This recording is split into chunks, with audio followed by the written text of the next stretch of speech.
आता त्या भिंतीचे फक्त अवशेष या ठिकाणी आपल्याला खालच्या साईडनं जर पाहिलं तर त्या भिंतीचे अवशेष आपल्याला पाहायला मिळत आहेत आणि वरून प्रचंड ढासळलेला आहे खाली, त्याच्यामुळे इथं माती भरलेली असेल. मे बी इथं खाली थोडासा खड्डा असेल, इथं पायऱ्या पण असू शकतात. तर इथं काही मित्र भेटले आपल्याला जे की रात्री या ठिकाणी मुक्कामी होते पद्मावती मंदिरामध्ये. माझं नाव आकाश. जय शिवराय मित्रांनो. तर आम्ही काल रात्री अराऊंड 6 ते 7च्या दरम्यान आम्ही गड चढला होता.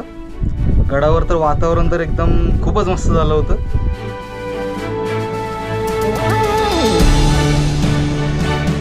तर चला, पद्मावती तलाव पाहून झालाय आणि ह्या पद्मावती तलावाच्या थोडंसं असं आपण आता वरून नाही, आता खालून जाऊ सावलीनं. माझ्या पाठीमागच्या साईडला इमारती आहेत, त्या पण दाखवतो मी तुम्हाला. आणि इथून थोडंसं लेफ्ट साईडनं खाली गेलं की तिथं चोर दरवाजा पाहायला मिळतो. तो चोर दरवाजा देखील आहे.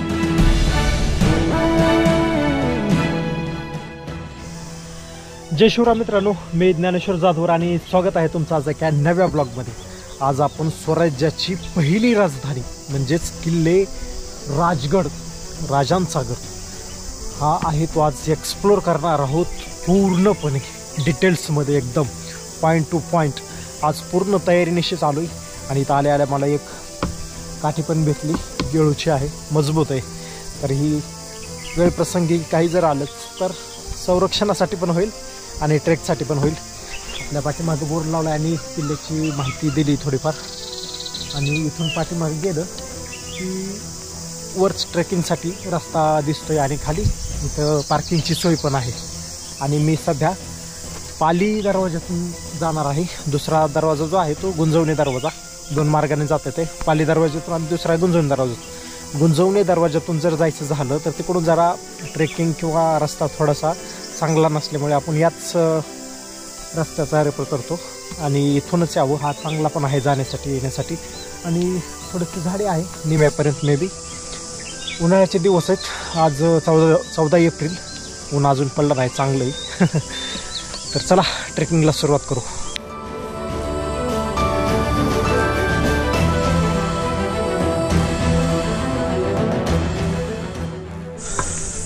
आता इथून एक जण गेले, मुक्कामी होते किल्ल्यावर, म्हणजे आपल्या स्वतःच्या जबाबदारीने किल्ल्यावर मुक्काम करता येतो. तसं तर पुरातत्व विभागाने मुक्काम बंद केलेला आहे, पण करण्याची इच्छा असेल तर करू शकता. याचा अर्थ आपण तर आज एका दिवसामध्ये किल्ला कसा एक्सप्लोर करता येईल याचाच प्रयत्न करणार आहोत. कारण आपल्याकडे तेवढा टाईम नसतो. कमी वेळेमध्ये भरपूर फिरण्याचं जे टार्गेट आहे ते आपण कंप्लीट करण्याचा प्रयत्न करतोय. तर चला, आता अंतर पार करून थोडंसं इथं शूट केलं. जवळपास मी 20-25 मिनटामध्ये डोंगराचा जो खडी चढण होती ना ती पार करून पायरी मार्गापर्यंत इथं येऊन पोहोचलोय. आणि इथून पायरी मार्ग आणि इथं मला पाठीमागं पाली दरवाजा पाहायला मिळतोय. आणि इथून थोडंसंच राहिलं आता राजगड चढायला. तर चला पटपट अंतर पार करू. आणि प्लस पॉईंट म्हणजे डोंगराच्या आडबाजूला सूर्य असल्यामुळे सध्या मी उन्हाच्या आधिपत्याखाली नाही, ही एक प्लस पॉईंट आहे. म्हणजे उन्हाचा त्रास अजून झालेला नाही. आणि आता जवळपास 8 वाजत आलेले आहेत. चला पुढचा मार्ग पायरी मार्ग चालू आहे. आणि जरा सावली आल्यामुळे थोडंसं ब्लर दिसतंय. इथून मला महाद्वार म्हणजे पाली दरवाजा देखील दिसतोय. आणि खालच्या साईडला ही संजीवनी माची आणि इथं पाठीमागं बाले किल्ला आणि पलीकडं तिथं पद्मावती माची देखील आपल्याला पाहायला मिळते. 3 पॉईंट. आणि राहिली फक्त सुवेळा माची, ती पलीकडल्या साईडला येते, त्याच्यामुळे इथून नाही दिसणार. पायऱ्यांची हाईट जरा जास्तीची, मोठ्या पायऱ्यात, त्याच्यामुळे जरा दमछाक होते.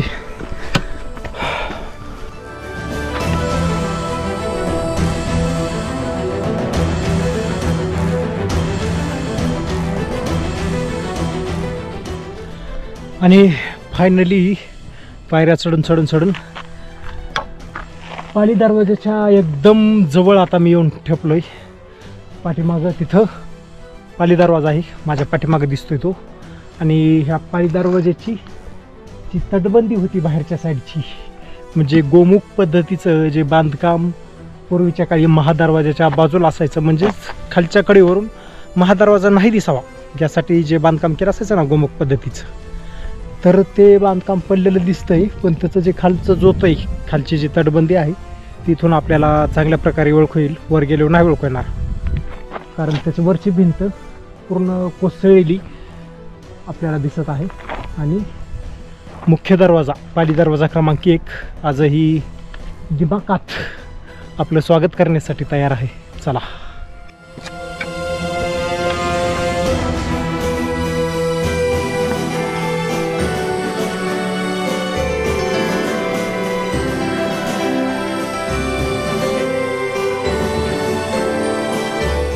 आता आपण आलेलो आहोत पाली दरवाजा क्रमांक 1. माझ्या पाठीमागं आपल्याला पाली दरवाजा दिसत असेल, आणि आता सध्या दिसतोय तशा प्रकारे हा पूर्वी नव्हता.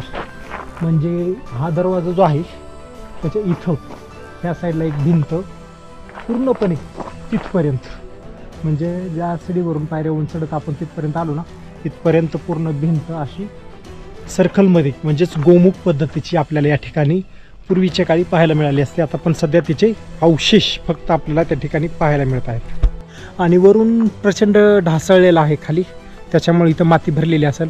मे बी इथं खाली थोडासा खड्डा असेल, इथं पायऱ्या पण असू शकतात. इथं थोडंसं त्या भिंतीचं जोत असल्यासारखं दिसते आपल्याला, भिंत पण दिसते. आणि इथं वर सज्जा म्हणजेच नागारखाना, ज्यावेळेस छत्रपती शिवराय इथून जात वगैरे असतील ना, त्यावेळेस त्यांच्या स्वागतासाठी किंवा आतल्या लोकांना कळावं की महाराज येत आहेत म्हणून या ठिकाणी नगारे वगैरे वाजत जात असतील. आणि भिंतीतून खालून खालच्या लोकांना नजर नाही पडावं म्हणून ही गोमुख पद्धतीची भिंत या ठिकाणी बांधलेली असावी किंवा असतेच. तर चला, पाली दरवाजातून आतल्या साईडला जाऊन आपण पाहू काय काय दिसतंय.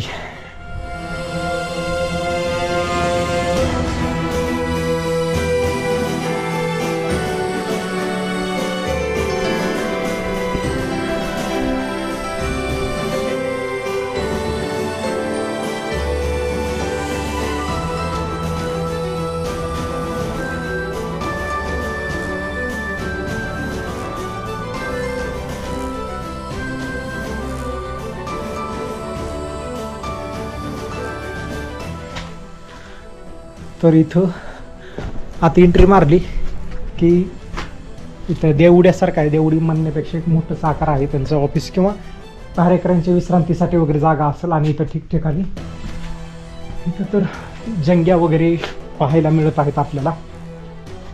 जंग्यात खालून शत्रूवर निशाणा साधण्यासाठी छोट्या छोट्या जंग्या आहेत. आणि इथं एक मोठी मारजंगी आहे, म्हणजेच मे बी इथं तोफ पण असू शकते. आणि मार्जंगीतून नीट खालच्या कडेला, म्हणजे खालून पायऱ्याहून जर समजा कोण चालत आलं तर तिथून थेट निशाणा त्याच्यावर साधता येऊ शकतो. आपली अशा प्रकारची ही जंगी आहे. आणि ही जी देवडी किंवा हे विश्रामगृह जे असेल पहारेकऱ्यांसाठी, ते या ठिकाणी दुमजली दिसत आहे. म्हणजे आता एक भिंतीसारखं किंवा दिसतंय पडलेलं दिसतंय. तर इथून एक छत असेल आणि तिथून पायऱ्या दिसतात वर जाण्यासाठी. आणि मे बी इथून वर सीडीनं वगैरे जात असतील नगरखान्यावर, त्या ठिकाणी पण पायऱ्या असतील नगरखान्यावर जाण्यासाठी. आणि पुढच्या साईडला पण भिंत मांडून दोन्ही साईडला भिंत आहे. आणि पायऱ्यातून दुसरा दरवाजा, पाली दरवाजा क्रमांक 2 आपल्याला इथून पुढे गेला की लागणार. तर अशा प्रकारे किल्ल्याचं हे पहिलं प्रवेशद्वार पाली दरवाजा. पाली दरवाजा नाव कशावर पडलं की खाली पायथ्याला असलेल्या पाली गावावरून.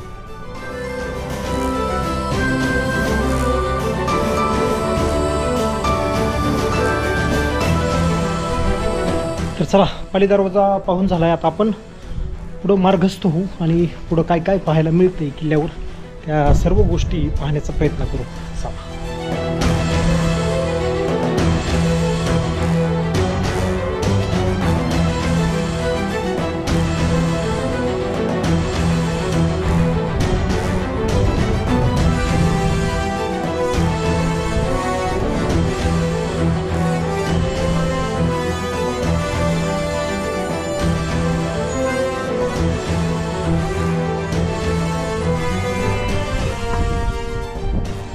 तर सध्या आता मी आहे नगरखान्याच्या वर. पुढं थोडंसं गेलं की उजवीकडं वळलं की खाली येता येतं. आणि या ठिकाणावरून इथं खालच्या देवड्यामध्ये किंवा प्रवेशद्वारामध्ये पाणी दरवाजा 1 नंबरमध्ये पण लक्ष ठेवता येतं आणि खाली पण पूर्णपणे लक्ष या ठिकाणाहून ठेवण्यात येतं. इथून पूर्ण व्ह्यू खालचा पण सहजतेने पाहता येईल. शत्रू कुठून येत असेल तर या ठिकाणून लक्ष देता येईल.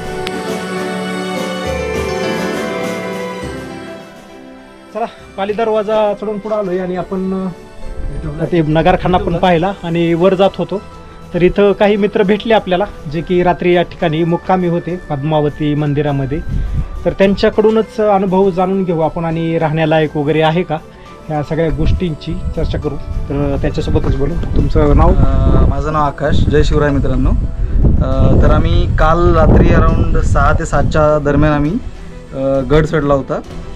गडावर तर वातावरण तर एकदम खूपच मस्त झालं होतं, कारण संध्याकाळचा वेळ एकदम सूर्यास्त मावळताना खूप मस्त दिसतं वातावरण राजगडावर आपल्या. आणि राहण्याची तर पूर्ण सोय म्हणजे होऊ शकते तुमची, असं नाही की राहायला तुम्हाला मिळणार नाही तिथे. आपलं पद्मावती मंदिर आहे, त्यामध्ये तुम्ही पूर्ण स्टे करू शकता, झोपू शकता. हां, मग वरती मंदिराच्या इकडे पण तुम्ही झोपू शकता. अजून पिण्याच्या पाण्याचं जर सांगितलं तुम्हाला तर पिण्याच्या पाण्याचं आत्ता जे पाणी आहे ते थोडं दूषित आहे, कारण उन्हाळ्यामुळे ते पाणी आटलेलं पण आहे. आणि तुम्ही पाणी पिऊ शकता, ते फक्त ते उकळून गाळून तर तुम्हाला ते प्यायला लागेल. पिण्यासाठी तर बऱ्यापैकीच टाळा. ते जर तुम्हाला स्वयंपाकाला वगैरे वापरायचं असेल, जर तुम्ही वरती गडावरती जर स्वयंपाक करणार असाल, काही भात वगैरे करणार असाल, तर त्यासाठी ते पाणी खूप छान आहे.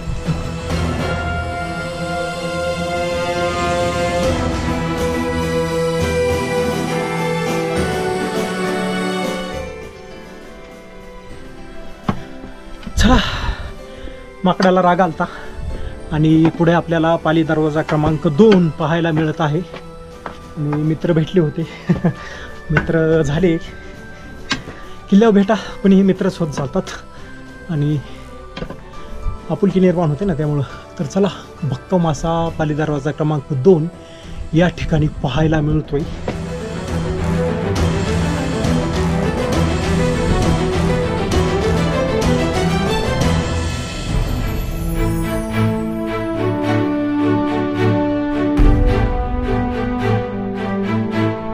माझ्या पाठीमागं पाली दरवाजा क्रमांक 2 किंवा मॅन दरवाजा आपल्याला या ठिकाणी पाहायला मिळतोय.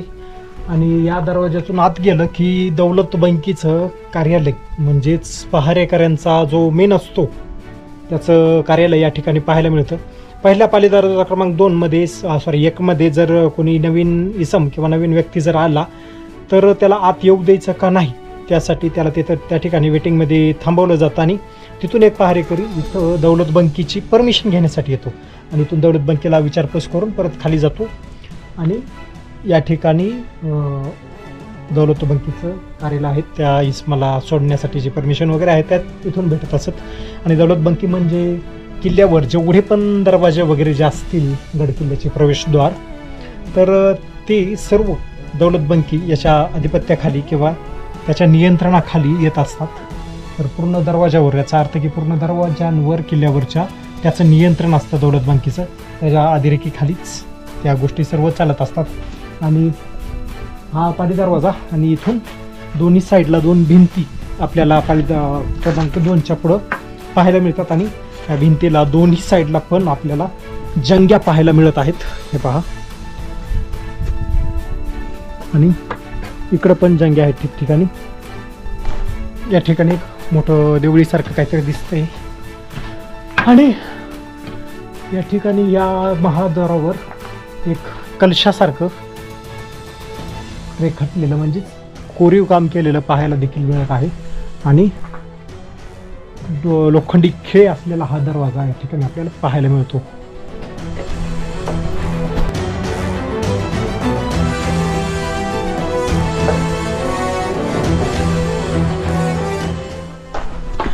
इथं आलं इथं डाव्या साईडला पहारेकऱ्यांसाठी देवड्या ज्या आहेत त्या पाहायला मिळतात. आणि इकडं उजव्या साईडला जर आलं दौलत बँकेचं जे ऑफिस आहे ते इथे आपल्या पाठीमागं पाहायला मिळतं.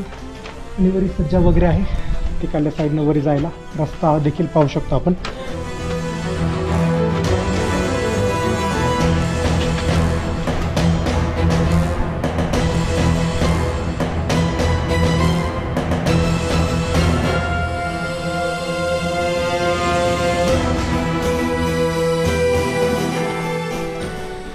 आता मी आलोय पद्मावती माचीवरील एक शेवटच्या ठिकाणी, म्हणजेच पद्मावती मंदिराच्या साईडला एक तिथं तलाव पाहायला मिळतो. त्याचं नाव आहे पद्मावती तलाव. तर या माचीवर पूर्णपणे पाण्याची जी सुविधा होत होती त्या तलावातून होत होती. राणीवासाला आणि त्या राणीवासा नाही, तिथं राजवाडा जे आहेत त्यांचे तिथे एक सेपरेट तळ होतं. आणि हे सोनोपंत डबीर यांची इमारत देखील आहे, त्यांच्यासाठी पण सेपरेट होतं. पण बाकीचे जे आहेत समजा कचेरीचे वगैरे अवशेष आपल्याला पाहायला मिळतात. आणि इथं पाठीमागे इमारती पण आहेत. तर त्यांच्या पाण्याची सोय होण्यासाठी इथे पद्मावती तलाव किंवा टाकं आपल्याला या ठिकाणी पाहायला मिळतं. आणि इथंच सोनोपंत डबीरांची इमारत आहे. आणि खालच्या साईडला चोर दरवाजा देखील आपल्याला पाहायला मिळतो. तर पाण्याची स्थिती थोडीशी खराब दिसते. पाणी पातळी जी आहे ती आपल्याला चांगल्या प्रकारे इथं पाहायला मिळते. आणि या टाक्याला ना 2 दिंडी दरवाजे पाहायला मिळतात. दिंडी दरवाजे म्हणजे आत एंट्रीसाठी जे असतात छोटे दरवाजे, ते या तळ्यामध्ये येण्यासाठी दोन्ही साईडला 2 असे दिंडी दरवाजे आणि खाली टाक्यामध्ये उतरण्यासाठी पायऱ्या देखील इथे बनवलेल्या आहेत. एक खास गोष्ट म्हणजे छत्रपती शिवरायांनी ज्या ठिकाणी त्यांचा जन्म झाला, छत्रपती शिवरायांचा तो किल्ला म्हणजे शिवनेरी म्हणजेच दुर्गश्री, ज्या ठिकाणी त्यांनी कारभाराचा बराच कालावधी घालवला ते ठिकाण म्हणजेच राजगड, म्हणजेच दुर्गराज, राजांचा गड किंवा गडांचा राजा असलेला राजगड. आणि ज्या ठिकाणी छत्रपती शिवरायांनी आपला ध्येय ठेवला तो म्हणजे दुर्गेश्वर श्रीमान रायगड किल्ला. तर अशा प्रकारे महाराजांचं 3 ठिकाणी मुख्य वास्तव्य किंवा मुख्य हे 3 किल्ले छत्रपती शिवरायांच्या आयुष्यामध्ये आलेले आहेत. तर त्यापैकी आज आपण राजगड एक्सप्लोअर करतोय. उन्हाळ्याचे दिवस आहेत पण आज थोडंसं ऊन डाऊन आहे, मस्त आहे. आपला प्रवास एकदम स्लोमध्ये चालू आहे. उरकायला पाहिजे नाहीतर कंप्लीट व्हायचं नाही. तर चला, पद्मावती तलाव पाहून झाला आहे. आणि ह्या पद्मावती तलावाच्या थोडंसं असं आपण आता वरून नाही, आता खालून जाऊ सावलीनं. माझ्या पाठीमागच्या साईडला इमारती आहेत त्या पण दाखवतो मी तुम्हाला. आणि इथून थोडंसं लेफ्ट साईडनं खाली गेलं की तिथं चोर दरवाजा पाहायला मिळतो. तो चोर दरवाजा देखील आपण पाहू. चला.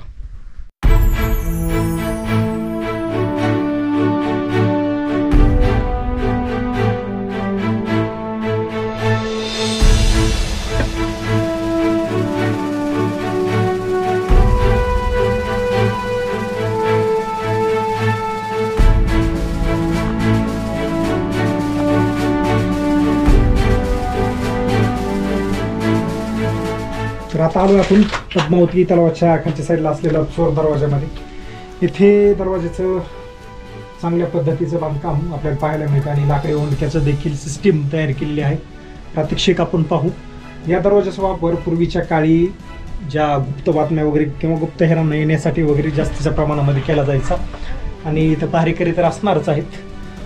आणि ज्यावेळेस संकट काळामध्ये, ज्यावेळेस समजा शत्रूकडून आपला पराभव अटळ आहे, अशा वेळेस किल्ल्यावरील लोकांना किंवा सरदारांना, महत्त्वाच्या लोकांना किल्ला सोडण्यासाठी अशा दरवाजाचा वापर केला जायचा. किंवा एखाद्या वेळेस समजा आपल्याला जर किल्ला जिंकून घ्यायचा आहे तर किल्ल्यावर आक्रमण करायच्या वेळेस अशा दरवाजातून किल्ल्यामध्ये प्रवेश केला जायचा. अशा बऱ्याच वेळेस या चोर दरवाजांचा वापर केला जायचा. हा आहे किल्ल्यावरील चोर दरवाजा. याची हाईट जी असते चोर दरवाजाची ती मानवी उंचीपेक्षा थोडीशी कमी असते. आणि विशेष म्हणजे पूर्वीच्या काळी दरवाजा लावण्याची जी पद्धत होती, कडी कोंडा तर आहेच पण लाकडी उंडका देखील या ठिकाणी आपल्याला पाहायला मिळतो. आणि लावता पण येतो. अशा पद्धतीने लावण्याची पण सोय या ठिकाणी केलेली आहे.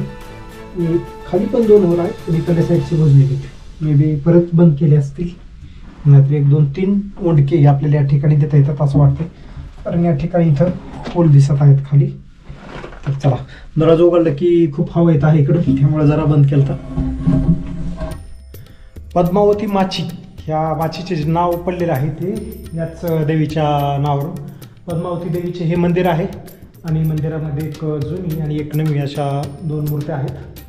तर भरपूर अगोदरच्या काळापासून हे मंदिर आहे.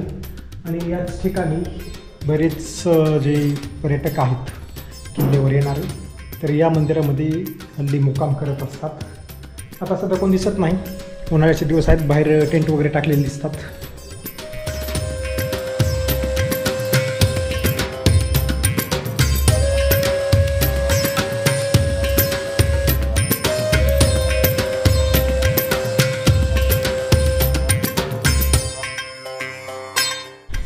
महाराणी सईबाई यांची समाधी आपल्याला पद्मावती मंदिराच्या समोरच्या बाजूला पाहायला मिळते.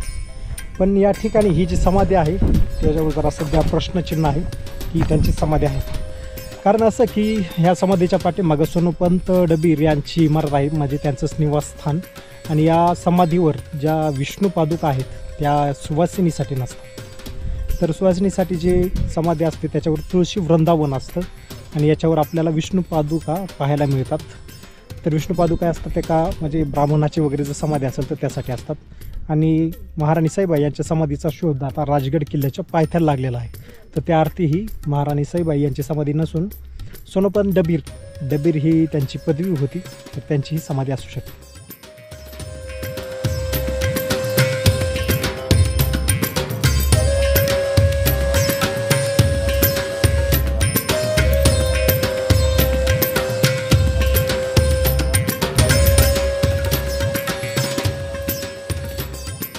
हे आहे किल्ल्यावरील रामेश्वर अर्थात महादेवाचं मंदिर. या ठिकाणी आपल्याला शिवपिंड आणि इथं हनुमानाची मूर्ती पाहायला मिळते. हनुमान देखील आहेत या ठिकाणी. मस्त एकदम पुरातन अशी मंदिरं या ठिकाणी आपल्याला पाहायला मिळतात.